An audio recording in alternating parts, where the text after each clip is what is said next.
Hey guys, I'm back where I used to make videos today. I guess the sun was kind of out today, but I guess I thought I'd try doing this again. Feels a little weird standing up, but nonetheless, I'm here to talk about Kurt Angle. This is going to be a video response to Stevie Breech. He made a video about how Kurt Angle, how he can't stop wrestling, how he has to stop wrestling, sorry. And I'm just kind of here giving my thoughts and agreeing with him. You gotta know Kurt Angle is one of my favorite wrestlers of all time. I'd rank him up there, the top three.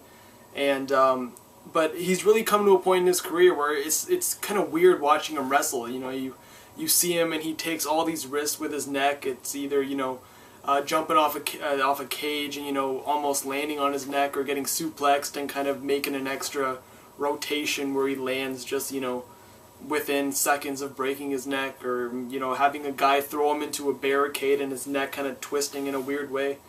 And it's like you watch his matches with one eye open, and is it really worth for a fan to watch their favorite wrestler getting beat up the way he does? It just doesn't become entertaining anymore. There's a whole bunch of Ric Flair fans who want Ric Flair to hang up the boots, but you watch him go out there every single night and he blades himself, and you watch, how old is he, 67, 60, whatever, a man bleeding the way he does, it's just not right, and it seems it is weird to watch.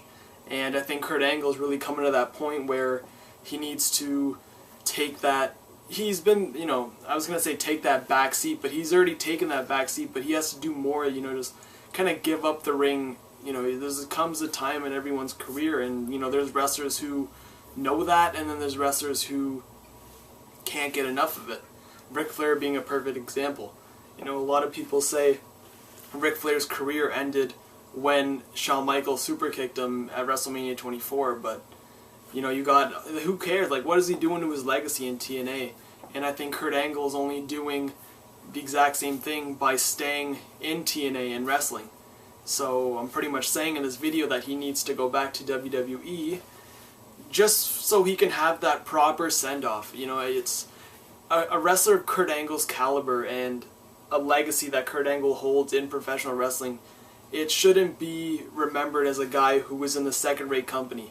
Of course he carried that company for a large part of that, the company's existence, but the fact that he can go back to WWE and have those one or two matches that can, kind of like a Kurt Angle farewell tour like Bryan Danielson had in ROH. Kind of something like that where, you get to see those matches that you always wanted to see. And for me personally, it would be an Undertaker, Kurt Angle at WrestleMania. I think that match would just define all the odds that everyone would think that a wrestling match should be. And maybe a Kurt Angle and Daniel Bryan match, just for that, so that wrestling fan can get that dream match they've always been wanting. Then there was who else? John Cena. He used to put Cena and Angle in the ring together. They've had a program before, and it was really entertaining to me at least. And Kurt Angle and Randy Orton. You have Kurt Angle and Jack Swagger. There's just so many more opportunities for Kurt Angle because WWE has evolved since he left in 2007, and TNA, it's kind of been taken a back turn because all the guys that Kurt Angle's wrestled maybe in the early, late 90s, you got Hogan, you got, Hall, Nash, they were all in WWE the time, WrestleMania 18 times, 2002. And I just think that there's no point for Kurt Angle staying in that company just for that reason. You're gonna just have him do what Job did Jarrett every single pay-per-view. You had a big pay. The big match is pretty much what the lockdown match was, and you would think after Kurt Angle losing every single match that he had with Jarrett that he would win at least one, and that would be the big payoff match, which with a lot of feuds that's what happens. And then the fact that Kurt Angle goes on Twitter and starts saying that, oh, it was one of the best matches of my career, I'm so happy with the match, I put it over myself in HBK at WrestleMania 21. It's like the TNA bugs getting inside Kurt Angle's head, and he just starts talking all this shit that doesn't even make sense sometimes.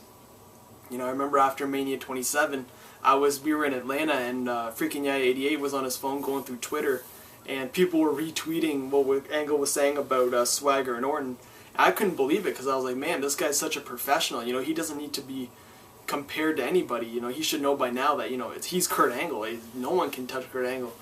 And then he makes this shit up, oh, my account got hacked, and I'm like, oh my god, are you kidding me right now?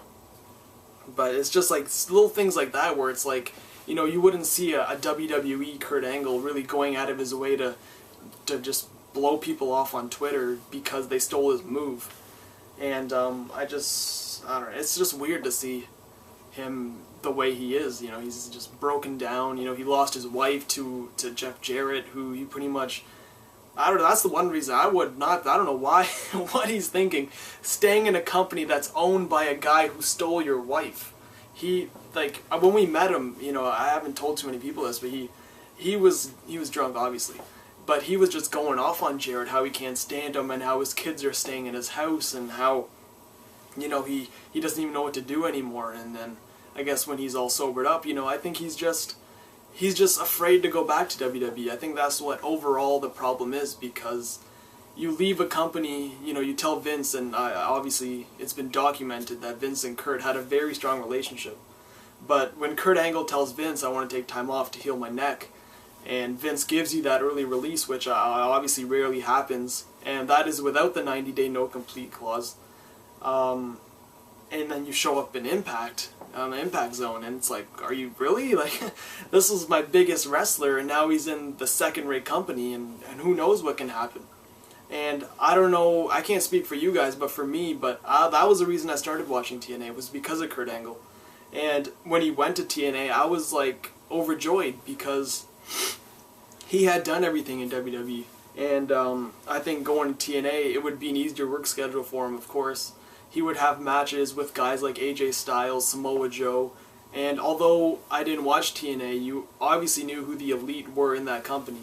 And seeing that was obviously a very, very, you know, what's the word, like, you know, you're marking out, you know, for a fan when Kurt Angle went to TNA.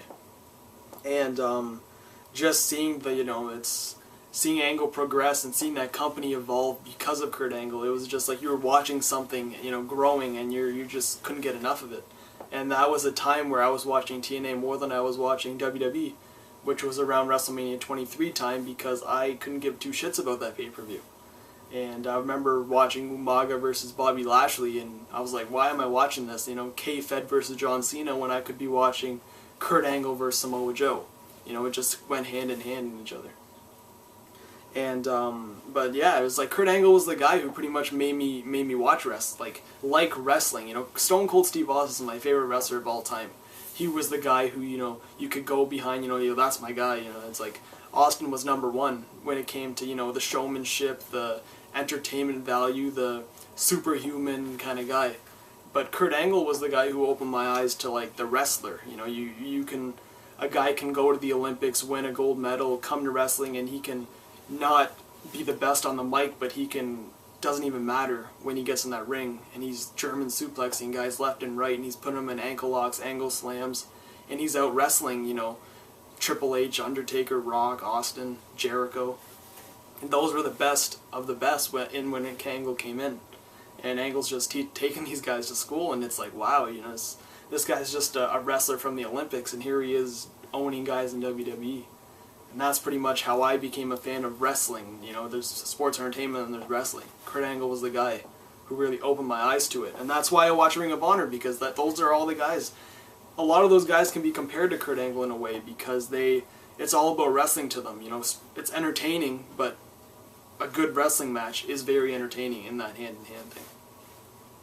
So yeah, that's pretty much it. I think Angle should go back to WWE, have that big farewell send-off, have 2 dream matches that no one would think would happen, and you know, just give TNA up. You know, you've done everything in that company. You're just pretty much being used as a stepping stool for Jeff Jarrett, who was a piece of shit wrestler as it is, and now he's just the alpha male, and you know, it's like, it's all bullshit, honestly.